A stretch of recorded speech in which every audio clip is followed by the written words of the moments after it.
All right, and a pleasant good morning to you from Tony'sPicks.com. This is Ramon Scott, and welcome to Night Moves here for a Monday, October 20th. I'm joining you late night here from Las Vegas. We look ahead to the action on Monday. We're going to review the action from Sunday. What a day it was!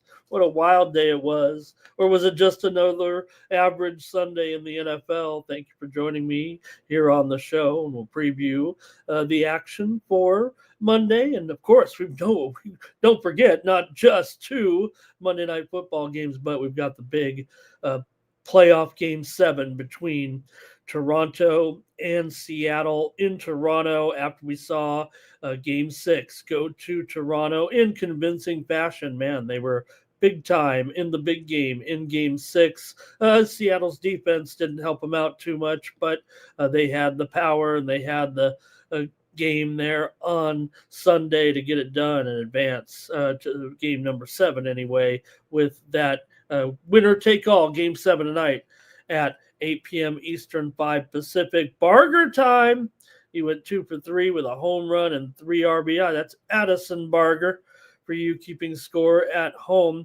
And Trey Savage allowed 2 runs, but he got 17 outs and became the first youngest player to get 22 strikeouts in 3 playoff games. Is that what it was? Man, that's pretty good. I mean, you'd think this guy's going to be on the scene for a while with some numbers like that. The Blue Jays led 4-0 in the third inning and pretty much coasted home to force that game 7.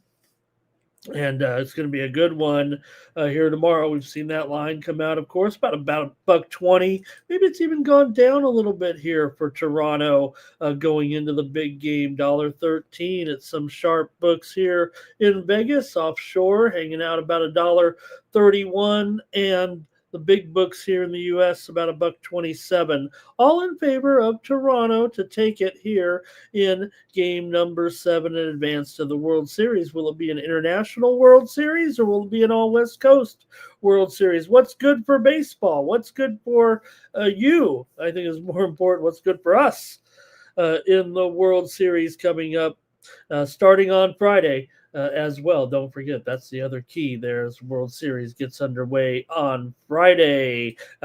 If Toronto does have more wins than the Dodgers, but the Dodgers have more wins than Toronto. So we won't know where the World Series begins until we know the result of tomorrow's game. We don't have some crazy thing like the All Star. What if they had the All Star game winner, that league host, the World Series? Wouldn't that be dumb?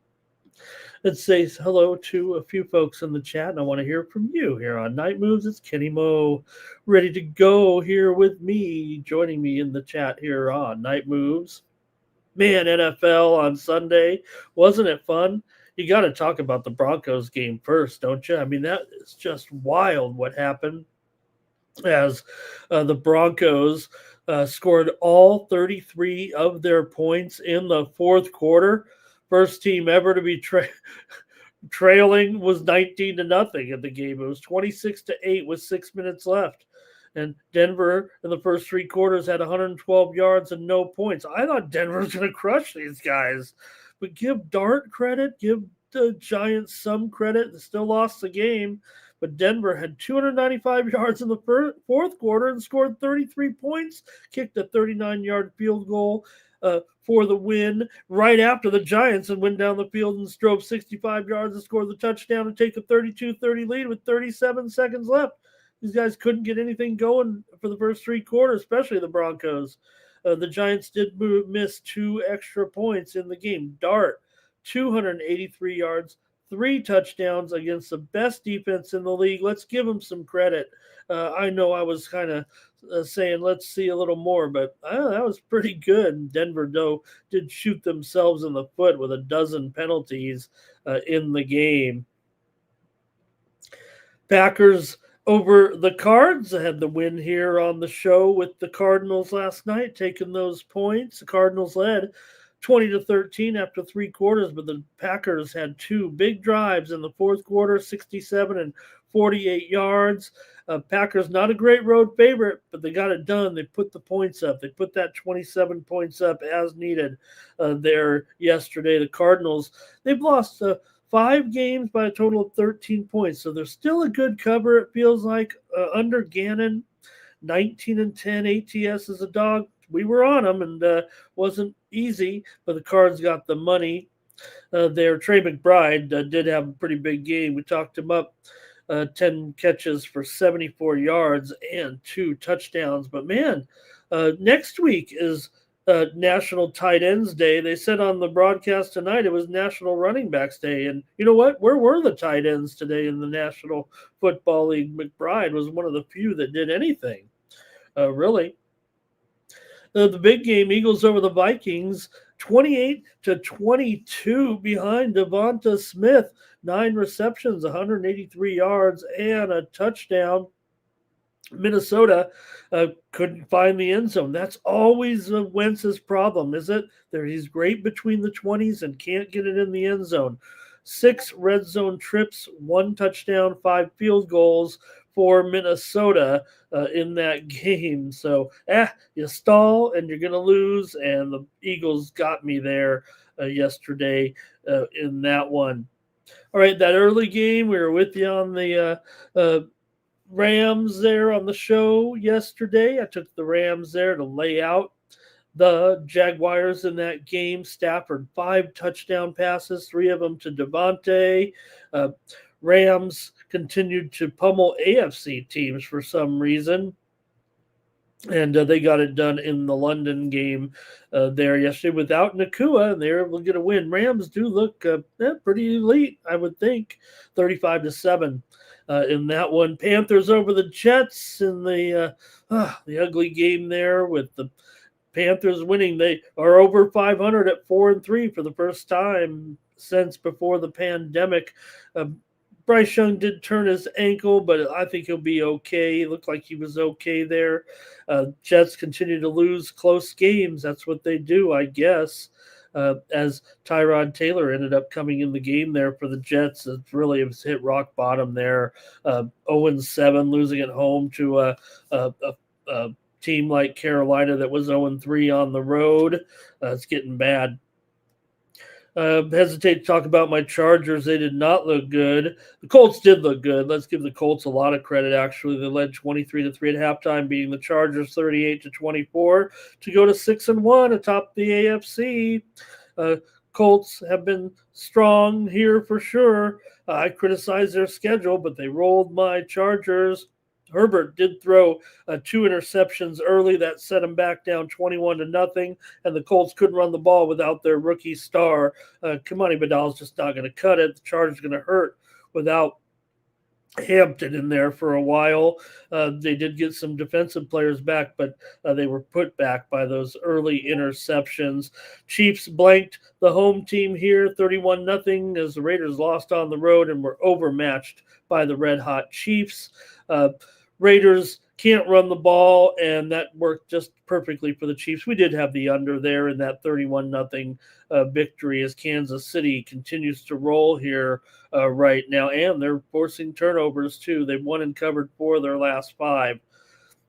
Dolphins lose to the Browns, and will this be it for Mike McDaniel? This has to be, right? 31-6 in a battle between 1 and 5 teams. So I don't know how much lower you can go. Tua had that tipped ball interception return for a touchdown. It was probably already over before that. Miami 1 of 13 on 3rd down and had 11 penalties. So who are you going to point the finger at? Judkins looked good with his 3 touchdowns in the game, and Cleveland is rolling at home here too right now. We did have the over there. Talked about it a little bit with the weather. Hey, it went under the original number, but over the revised number after the weather. And, even though it was all Cleveland, we did say over was the call there in that one. So, all right, get ready to roll here. Oh, also, we did have the under there in the late game on Sunday Night Football with the Falcons and the 49ers, as the 49ers pretty much handled the Falcons pretty convincingly there in that one. We said go under in that game. Let me say hello to some folks in the chat. And it's Kenny. It's me and Kenny. So appreciate it. Is my mic on? I guess would be the next question. Got a little over a dozen of you here right now, so hoping some other folks can join here. But let's just get into the previews here for the action there. Although I will mention we did go 3-1 with the night moves picks in the NHL last night. We had the over in Vancouver and Washington, had the under in the Oilers and the Red Wings, had the under in the Ducks and the Blackhawks. All right, we'll start with the baseball first here tonight and get it going. Game number 7 of the American League Championship Series. How about it? With George Kirby on the mound here for the Mariners and Shane Bieber going in this one for Toronto. So a good pitching matchup, especially having the Jays with Bieber in here. Look, he hasn't been around all season. In fact, this is just his 10th start of the season, but it's been fine in those starts. He's 5-2, 3.67 ERA, 106 WHIP, 231 batting average against for George Kirby. 10-9 record in 26 starts, a 4.5 ERA, 1.21 WHIP, a 256 batting average against. Now, these two pitchers have had some success against the anticipated lineup. In fact, Bieber will be facing a lineup that has hit about 236 against him with just 1 home run and 106 at-bats. Meanwhile, for Kirby, he'll be facing a Toronto lineup that has about a 264 batting average against him with no home runs allowed. In fact, only a couple hitters have any real decent numbers here against the opposing pitcher coming into the game. J.P. Crawford, 6 for 12 off of Bieber with no extra base hits. George Springer, we did see him in there with that knee bruise, but he did play. 3 for 8 off of Kirby with a double. And Andres Jimenez, 2 for 6 off of Kirby with a double as well. But there's some other bats that are not as hot against the opposing pitcher in this one. You got Julio Rodriguez, 1 for 9 against Bieber. Cal Raleigh, 2 for 8 against Bieber. Randy Arozarena, 0 for 5 against Bieber here. The bulk of that Seattle lineup has not had much success against Bieber. So let's take a look now and see what if there's anything here. It's me and Kenny in the chat. Thank you, Kenny. I think he's saying go over. It may have went over last night. Look, I thought it would be an over. I think that's what we gave out here on the show last night. And we did talk about it at 7.5, but it definitely went up to 8 at a lot of spots there. And then bounce back down. I think you can safely say it did go over at 8, but it did move to 8 for a while before moving back to 7.5. But hey, we'll take a little bit of credit there, I think, for a win on Sunday night. All right, I'll make my call here in this one, given what we know, and I just think the momentum right now. Look, I thought Seattle might be able to take care of it against the rookie last night. Yes, Savage, but yes, Savage was good. In fact, I mean, really historically good if you look at what he's done with his numbers. So credit to Toronto to get to this point. A Game 7 at home, you can't ask for much more than that. And while we were a little bit on the zigzag, I think I got to roll with the favorite here, Toronto, to win Game 7. I think Bieber will be a little bit of the difference here. I think Bieber is key over Kirby. I think for Kirby, look, we still are getting some vintage Kirby, right, with just a 5% walk rate, but we know Bieber is great at that too. He doesn't walk anybody as well. So I just give Bieber a little bit of an edge here. Kirby comes in with a 320 BABIP and really never settled into his career trajectory form, if you will. I think everybody's expected Kirby before he got hurt. He was having a great run in his career, and maybe we were looking for him to do even more. For Bieber, I think we're getting exactly what we know we get with him right now, and I think he'll be the pitcher in form tomorrow at home, be able to mow a little bit here against Seattle. So I'm going to take Toronto to win game number 7 on Monday night. All right, there's two NFL games to go along with game number 7. We're going to be a little bit crowded on our marquee matchups, if you know what I mean. Sure, the baseball is number one, kind of, but it's still Monday night, and the games will be played, however, in the windows, if you will. That will not be overlapping games. Well, maybe at the end of the uh, first game could overlap into the second game because it's at 7 p.m. Eastern and 4 p.m. Pacific when the Buccaneers take on the Lions uh, here on Monday night in the early game. I think I like the uh, double Monday nights. I don't care if they're overlapping or what, but uh, pretty good matchup, though, considering what Tampa Bay's been doing this season. They've been pretty terrific. I mean, yeah, maybe they're lucky, maybe they're good. Maybe that's how it is, right? When you're lucky and good. Tampa Bay has won 6 games that have been decided by 6 points or less. That's not a terrible stat to have in the National Football League. The only loss they had was at home to the Eagles, and the Eagles came through in flying colors there yesterday. Like I said, the Eagles were not playing with a lot of confidence, but they made some big plays yesterday. Anyway,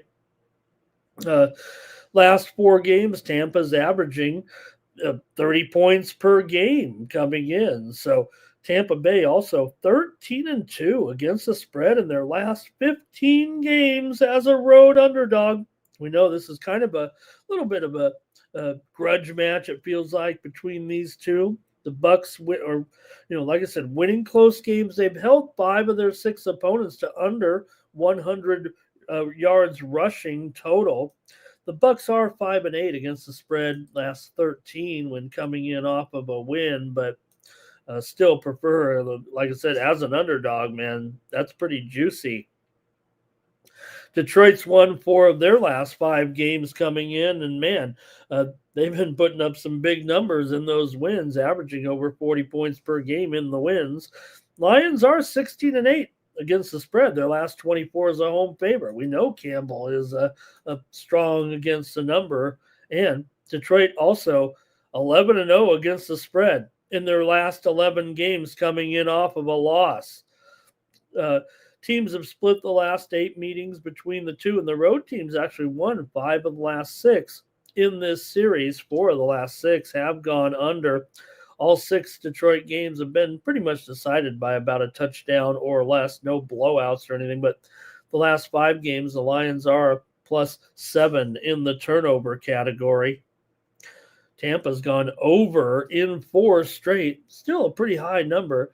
I'd imagine Baker Mayfield could have a pretty good game, but the problem is the Bucks and their injuries on offense, and I think that's what everybody's kind of focusing on.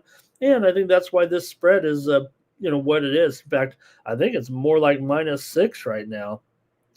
But you have these receiver issues right now with the Buccaneers, and you're going to need some players to step up. Now, Egbuka has been upgraded to questionable, and so has Evans. Now, can these guys make the lineup? I don't know if they can, actually. So we'll see. But, with Godwin out right now, this is a big problem right now for the Buccaneers coming into this game with these injuries to the receivers. Rashad White, set up for an okay game here, but you're going to have to rely on guys like Sterling Shepard and Tez Johnson here and Cameron Johnson. He actually had a breakthrough game last time. So look, the Buccaneers are a pretty good organization. It's just a little bit difficult when you're missing the stars, especially Egbuka, a serious Rookie of the Year candidate. For the Lions, their best situation would be to throw the ball. The Buccaneers are one of the best teams in stopping the run, probably the top 3 or 5 teams in the NFL at stopping the run. So I think it actually will be a little bit tough for Goff to get it to his top guys if they can't get any run game going. And of course, with St. Brown, it's hard to say that he would be limited by the Buccaneers here, but you know what? His projections are pretty high. I don't think I'd be going over on those, but I know that everyone's probably thinking he's poised for a pretty big game here against the Bucks. I'm not so sure that he is, and I'm not so sure Jameson Williams is either. I think the Bucks will have some success slowing Detroit's offense here in this game. They're going to have to, obviously, and they're going to have to do a little bit of ball control. Hey, I want to say hello to Andre Wingfield in the chat, talking about that incredible Broncos game there yesterday. Kenny Moe says, "Come on, Ramon. That Evans is going to make that lineup." I sure hope so. I almost want to wait, but I almost don't want to miss out on the price if that Buccaneers do have one or both of those receivers in the game, quite frankly. So I do have to take the Buccaneers here. I think they're still a pretty darn good team. They obviously coming in here at 5-1, and I know the spread is up what it is because of the injury situation here, but I'm going to go ahead and take the Bucks here on night moves and grab those 6 points. All right, we got a second game at 10 Eastern, 7 Pacific. I think the baseball game might still be going when that's on. With the Texans and the Seahawks here in Seattle. The 12s will be out for this one with Seattle, although we know they're pretty good on the road lately too. Maybe they're tired of their own. Of course they're not. They rely on that home field advantage, and man, we've kind of seen the line move towards the Seahawks a little bit over the last week here. This one opened, maybe 2.5, but up to 3 juiced threes right now. Even seeing some 3.5s juiced back to the Texans a little bit. So feels like the move has been on the Seahawks, but hey, I don't mind the Texans coming in here and hopefully keeping it close. So in this one, the Texans are 2-3. I get that, but hey, they've looked good in the last 2 games. I don't know if it's a turnaround just yet. I think we want to see an exhilarating road performance before we start shifting our thoughts about them, because it did seem like for a while there they were heading to doomsday. But they won their last 2 games 26-0 and 44-10. So they're turning around a little bit. It's just that offensively in those losses, they were just so bad. But now they're starting to convert on third down a little bit, and they're not a terrible underdog. They're 12-8 against the spread last 20 as a road dog. And they've held 4 of their last 5 opponents under 300 total yards, and they've outgained their last 2 opponents convincingly as well. Now, Seahawks are, for some reason, struggling a little bit at home, but playing well on the road. Just one of those things, I guess, maybe a short-term result. Their 2 losses were by 3 and 4 points. So Seattle's held their last 4 opponents to under 70 yards rushing right now. And Seattle, though, just 7-13 against the spread their last 21 games as a home favorite. Maybe sometimes they're favored by a little more than this, but this is about where they've been here, it seems like, over the last 2 years in these matchups against decent teams like Houston. I know they're down a little bit here. We're not convinced about Houston here still just yet, despite what we've seen. So, all right, take a look at some of the personnel as well in this game. I definitely think that the Texans come in with a pretty decent run defense. It's going to make it a little bit tough on Walker and Charbonnet here. So maybe they have to rely on Darnold, but Houston's pretty good at pressuring the passer as well. Now, Jackson Smith and Jigba, he's certainly right now playing at such a peak level. He's one of the top receivers. He could be argued as the best receiver right now. And Cooper Kupp really hasn't gotten going, I guess you could say, right where we were expecting. But you know what? I'd be getting just enough out of Cooper Kupp lately, and I think that he can have a good game tomorrow. And look, he's beaten his projections a little bit over the last couple of games, and he might be able to do so tomorrow. He might end up being the guy they need actually tomorrow to have a big game. For Stroud here and the Texans. I think it's a pretty neutral matchup. A little bit down on Nico in this game, considering what Seattle does against number ones. But I think beyond that, I think you could look at Jaden Higgins as a little bit of a surprise here, possibly in this game. He's had 2 decent games here. He had the touchdown 2 weeks ago, and he had 4 receptions in the win against Baltimore, and they're going to need him, and they're going to need a little bit of Dalton Schultz too. They'll probably need him to overachieve in this game as well to stay in it. So I'm going to end up going over in this one with Houston and Seattle here. I think Seattle, like I said, the passing game I think can get going a little bit, and I think they've been giving up kind of right now. And if Stroud gets a little bit warm with Nico, I think they'll be able to get enough points to help this game go over, especially here right now when you're looking at the total down here to 41 from an opener of 42.5. So I do like the over in this one between Houston and Seattle on Monday night. All right, and Kenny says that the Texans are going to get this one. That's his team. And he says they're going to get back to 500 here and win this game on the road. I hope so. I'm a big C.J. Stroud fan, and hey, Darnold's done a very good job with Seattle, no doubt about it. Seattle, no joke here at 4-2, performing pretty well. So, again, I think my favorite target tomorrow on Seattle is actually Cooper Kupp. I think the numbers are a little bit too high on JSN. I'm down on the running game a little bit there, and also don't forget we saw Torrey Horton have that touchdown 2 weeks ago. Now, he did draw a blank pretty much last week, and I imagine that it's going to be low volume for him, but he might sneak in there as a WR3 and get some production. All right, I think that's a good look at the 2 Monday Night Football games there, and I hope you guys have good picks on those, and let me get ready to go to a 5-game slate here in the National Hockey League on Monday night. After we saw, I went 3-1 here on the show yesterday with the picks on Sunday's NHL card. So maybe we can roll one again here and have a strong performance on Monday night in the NHL. Let's take a look at the games.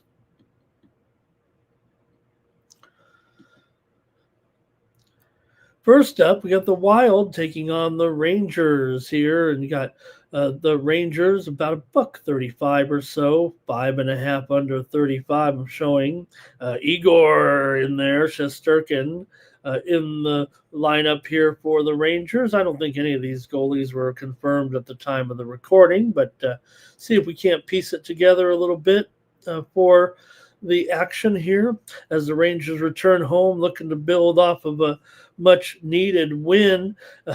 Again, whatever the Rangers' issues are, talk about winning on the road and losing at home, right? Minnesota's offense, meanwhile, has been sputtering here, and they're off to a surprisingly weak start so far coming in. So concerns abound a little bit here for the Wild with their 2-3-1 start, but Rangers just 3-3-1, I believe, here right now. So New York's kind of dominated this series at home. They've won 4 out of the last 5 against the Wild, but I think Igor probably get one over on Gustafsson here. Gus has a pretty mediocre goals against so far this season, 3.5 there, and a little bit of a leaky defense in front. Meanwhile, Igor, a 1.0 goals against and a 96% save percentage so far, and already has a shutout. So, like I said, Minnesota just 1-5 against the Rangers in the last 6. Total's gone over in 5 of the last 7 meetings, but I'm going to take the Rangers here, even $1.35 at home against the Wild in this one.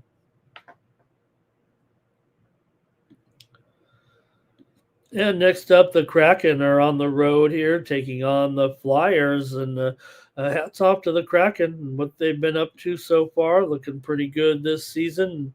This one kind of shapes up for the goalies, though, I think. You got DeCord coming in here. It's been actually pretty sharp.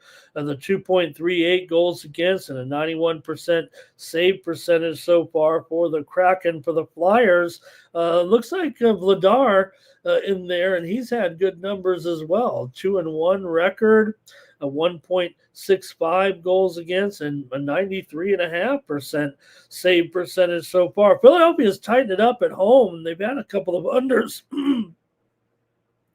uh, so far, but Seattle's been playing solid two-way hockey for sure. I would think the tendency is to go over with them early. I think the goalies end up keeping this one in check. We've seen some unders here with the Flyers so far this season, so I'm going to go under 5.5 right now with Seattle and Philadelphia. It is juiced to the over, and in fact, you can get 6 under at -117 at a very square offshore book, but I'll grade it at 5.5 here. I like the under with the Kraken and the Flyers on Monday night.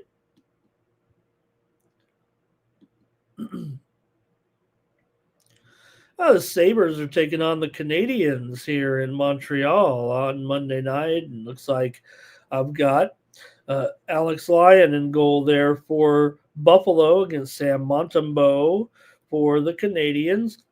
Both teams are bringing in some, I guess it's offensive volatility, but combined with some suspect defense, this might be a recipe for an over, I think, in this one. Montreal's at had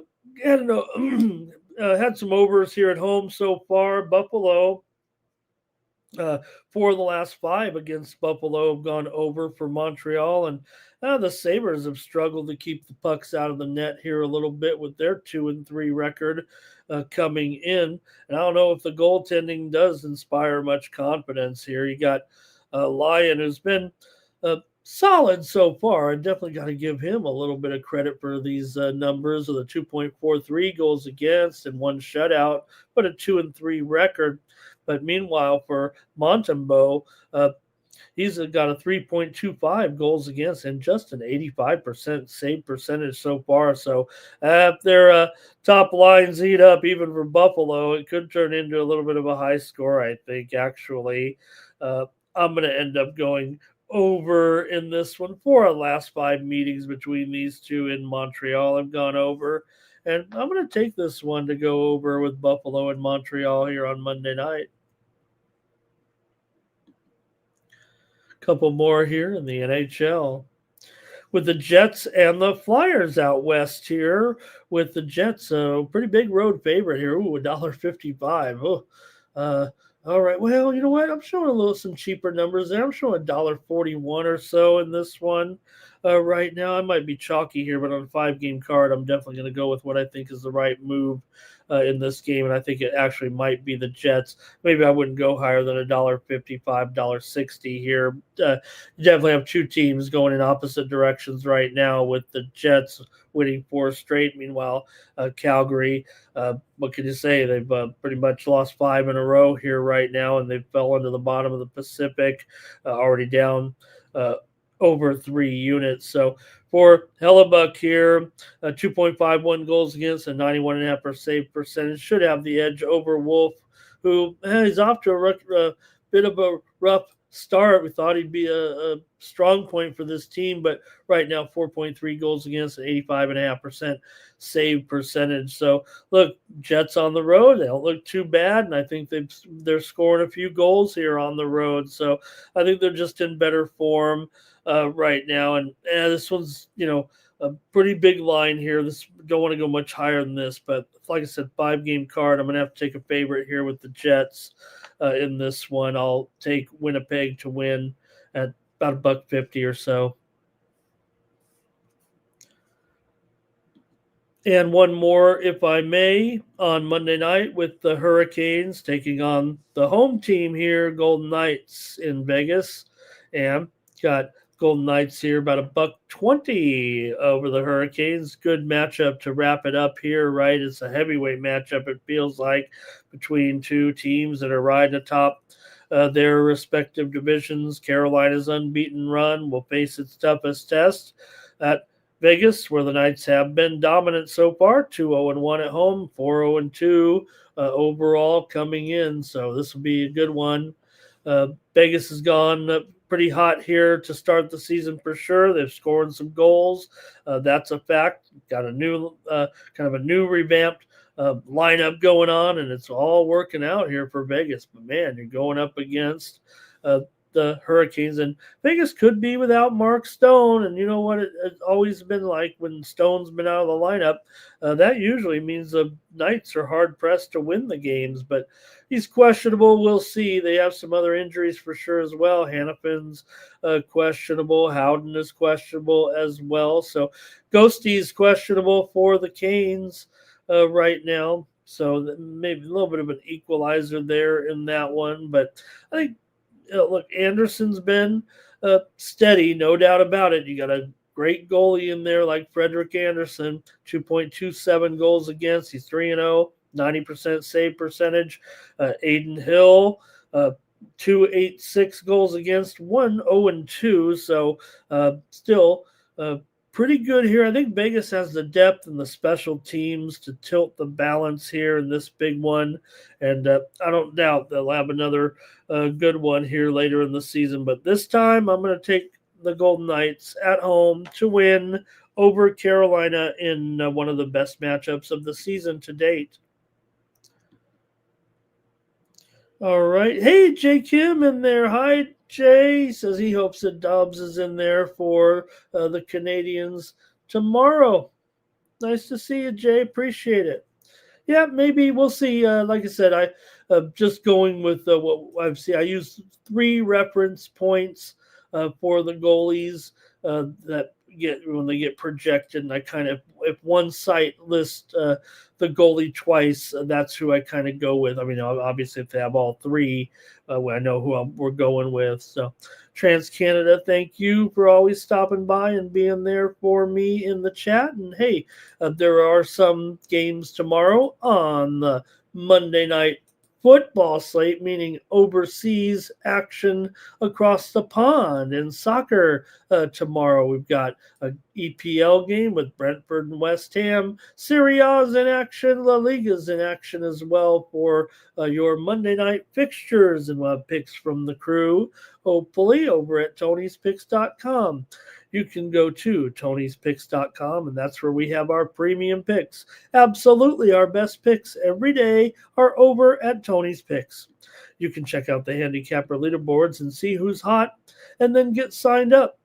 You see right there who had the big day. How about Higgs, man? Let's feature Higgs, 6-0. You know he gets these plays in solidly early, so get on him right away. Look, Higgs, an impressive day on a very tough card. He made it look easy with the 49ers on the money line, the Eagles on the money line, laid it with the Patriots, went under in that Browns game, under that good number. Make sure you get Higgs picks early, because we know that one went all the way down to 35. I won with the over. That's how crazy that one was. And he had Kansas City as well, and he had under in the Rams in Jacksonville. So great job by Sean. You can see the CLV you get with Sean when you sign up with him over at Tony'sPicks.com. So check him out, and check out, like I said, the handicapper leaderboards, and see who's hot over there. You had Tony T going 4-0 on Sunday. Alessandro went 4-0 on Sunday as well. And you see on the 7-day list, Al Ninos is pretty hot over there as well. There's our man DeAndre on the 30-day leaderboard. What a contribution he's making here at Tony's Picks so far, to be up there right now, over 12 units so far since joining the site. So great job by DeAndre as well. And man, has he been a great contribution and a partner here on the show. I hope we'll see him later this week. All right, that's going to do it here for Night Moves on Monday. Really appreciate you guys stopping by. Like I said, make sure you head on over to Tony'sPicks.com and pick up our premium picks, our best picks over at Tony'sPicks.com. You see the picks here with Higgs has got his NFL moneymaker in there. Tony T's got his best bet for Monday Night Football. I'm going to be loading up on the props tomorrow over at Tony's Picks for Monday Night Football. So you're going to want to check that out as well. And you see all the handicappers loaded up and ready to go. And Alessandro's got his $19 best bet in this game as well. So please check out the crew over there at Tony's Picks. Join me for 3 days over at Tony's Picks this week. And remember, for those individual day packages, to use the promo code TonyT at checkout, and that'll save you. Oops, there I am. That'll save you 15%. Use that promo code TonyT at checkout. That's going to do it for Night Moves. Appreciate you stopping by. We'll be back tomorrow with more Night Moves. We'll preview college football for the action there on Tuesday night. We know we're back in with the colleges here. Remember, we're on our streak of all those games until the middle of November. So we got football every night, whether it be NFL or college. So do it for Night Moves for Tony'sPicks.com. I'm Ramon Scott. So long.